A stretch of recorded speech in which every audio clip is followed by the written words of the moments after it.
Friends मैं Mahendra past subjective mood discuss कर रहा हूँ मैं आपके साथ। और मैंने मेरे प्रीवियस लेक्चर में और इंट्रोडक्टरी लेक्चर में भी बताया था कि पास्ट सब्जेक्टिव मूड हम वहाँ यूज़ करते हैं जब सिचुएशन अनरियल हो, इमेजिनरी हो या हाइपोथेटिकल सिचुएशन हो। एक जगह और करते हैं जब सिचुएशन इम्प्रोबेबल हो, इफ़ क्लोज में, वहाँ भी करते हैं। तो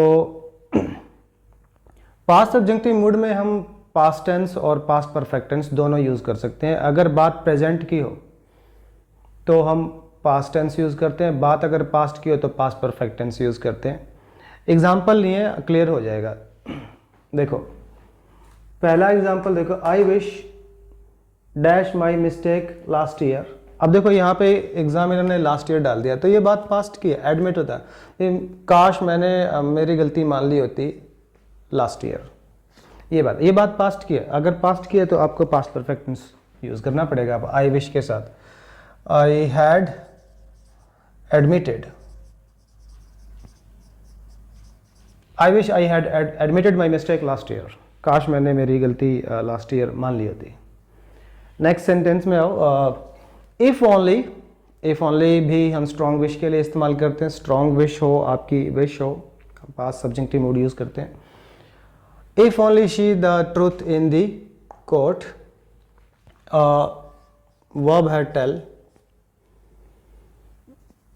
यहाँ पे एक अब देखो मैंने बोला if only she the truth in the court, भाई काश उसने कोर्ट में सच बोला होता। ठीक है, अब देखो यह सच बोलेगी। अब अपने को कुछ पता इसमें ना, कोई क्लियर नहीं है। क्लियर है क्या? इसमें कोई पास्ट का टेंस है।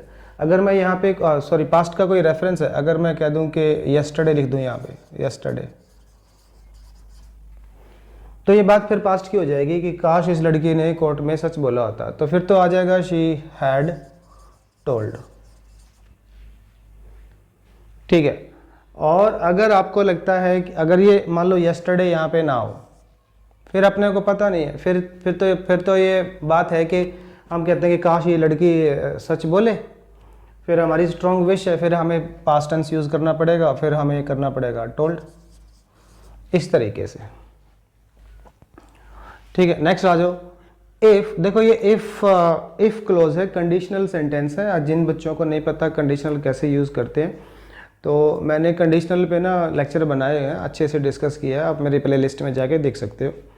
कंडीशनल सेंटेंस में इफ़ क्लोज में, जब मेन क्लोज में अगर would plus past participle would plus bare infinitive होता है, तो हम यहाँ पे पास्ट सब्जेक्टिव मूड यूज़ करते हैं इफ़ क्लोज में। और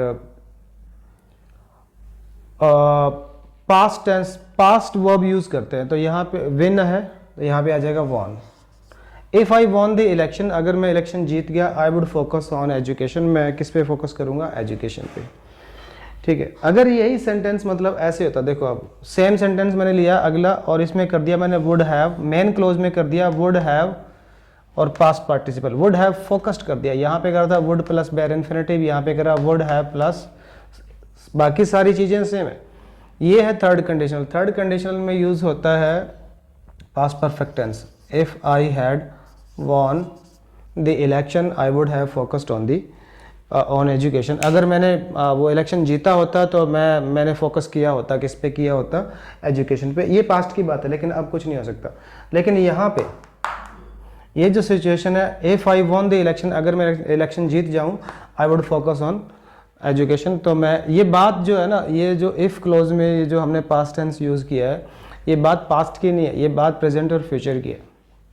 लेकिन ये जो बात है, ये बात पास्ट की है। नेक्स्ट सेंटेंस में आ जाओ। यहाँ पे है वुड दैट, उसके बाद देखो would that dash before she died. Before she died, देखो यहाँ पे अभी जब ये जो हमारा डिपेंडेंट क्लोज है बिफोर शी डाइड, इसमें पास्ट फॉर्म यूज़ हुई है, तो ये बात पास्ट की है। अभी इसके मरने से पहले काश हम उसको देख पाते। वुड दैट का वुड दैट मतलब वुड दैट भी स्ट्रॉन्ग विश के लिए इस्तेमाल होता है, तो पास्ट सब्जेक्टिव मूड यूज़ करना पड़ेगा। पास्ट टेंस है, पास्ट की बात है, तो फिर हमें पास्ट परफेक्ट यूज़ करना पड़ेगा। वी इसमें वर्ब है सी ब्रैकेट में, वुड दैट वी हैड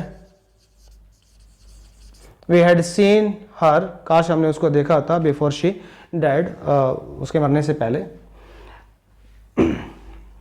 इस सेंटेंस में आओ, थोड़ा ध्यान से देखना, if I dash an English. अब यहाँ पे जो मेन क्लोज आया, यहाँ पे देखो इफ क्लोज आया और मेन क्लोज में आया would have plus past participle. तो कायदे से हमें यहाँ पे क्या इस्तेमाल करना चाहिए, यहाँ पे हमें इफ क्लोज में इस सेंटेंस की तरह ये जो सेंटेंस था हमारा, यहाँ पे पास्ट परफेक्ट टेंस यूज़ करना चाहिए, लेकिन यहाँ पे आएगा ब्रैकेट में जो फॉर्म है वो बी की फॉर्म है, ठीक है, लिख देता हूँ मैं। लेकिन यहाँ पे आपको सिंपल पास्ट टेंस ही यूज़ करना पड़ेगा, वर्ब फॉर्म यूज़ करनी पड़ेगी। आपको पास्ट सब्जेक्टिव मूड में वाज तो हम करते नहीं। अब ये क्या हो गया, मतलब ये भी एक छोटी सी चीज़ है, आप समझ लेना कि यहाँ पे would have plus past participle आया था, थर्ड कंडीशनल हमने लगा दिया था। थर्ड कंडीशनल में जो हमारा इफ क्लोज होता है उसमें हैड प्लस वर्ब की थर्ड फॉर्म आती है, हैड प्लस पास्ट पार्टिसिपल, ठीक है। अब कहानी यहाँ पर भी तो मेन क्लोज में तो यही है, वुड हैव आया उसके बाद, लेकिन कहानी पता क्या, कहानी ये चीज़ है कि आप ना तो पहले इंग्लिश थे, अंग्रेज पहले भी नहीं थे और आज भी नहीं, ये सिचुएशन बदल नहीं सकती। कुछ ऐसी सिचुएशन जो पास्ट में और प्रेजेंट में सेम ही रहेगी, बदल नहीं सकती। आप ना तो अंग्रेज पास्ट में थे, ना ही अंग्रेज आप प्रेजेंट में हो, ठीक है। तो फिर आपको पास्ट परफेक्ट टेंस नहीं यूज़ करना, वहाँ पे आपको सिंपल पास्ट टेंस यूज़ करना। If I were an English, अगर मैं अंग्रेज होता, I would have taught you English, मैं तुम्हें इंग्लिश सिखा देता। अब यहाँ पे if I had been an English नहीं आ सकता, क्योंकि ये सिचुएशन ऐसी है जो चेंज ही नहीं हो सकती। हाँ, यहाँ हो सकती है, आपने ठीक है पास्ट में इलेक्शन नहीं जीता या जीता होता, हो सकता है कि आगे चल के आप जीत लो, ऐसा हो सकता है, आगे फिर लड़ो और आप जीत लो, लेकिन ऐसा नहीं हो सकता कि आप आगे चल के अंग्रेज बन जाओगे, ये नहीं हो सकता, ठीक है। ये सिचुएशन चेंज हो सकते हैं। If I had won the, मैंने इलेक्शन जीता होता तो मैंने एजुकेशन पे फोकस किया था, इसका मतलब वो इलेक्शन हार गया, लेकिन आने वाले टाइम में वो इलेक्शन जीत सकता है, ठीक है। लेकिन वो आने वाले टाइम में मैं अंग्रेज नहीं बन सकता, बात ये है, मैं हिंदू हूँ और हिंदू रहूँगा, ठीक है। तो अगर ये सारी चीज़ें समझ गए आप, छोटी मोटी सारी, तो एक सेंटेंस में आपके लिए छोड़ के जा रहा हूँ, समझ में आए तो कर लेना।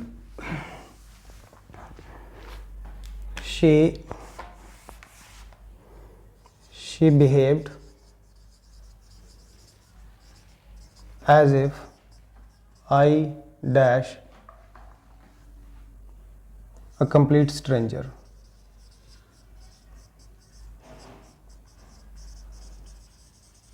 ब्रैकेट में फॉर्म है वर्ब की बी की फॉर्म।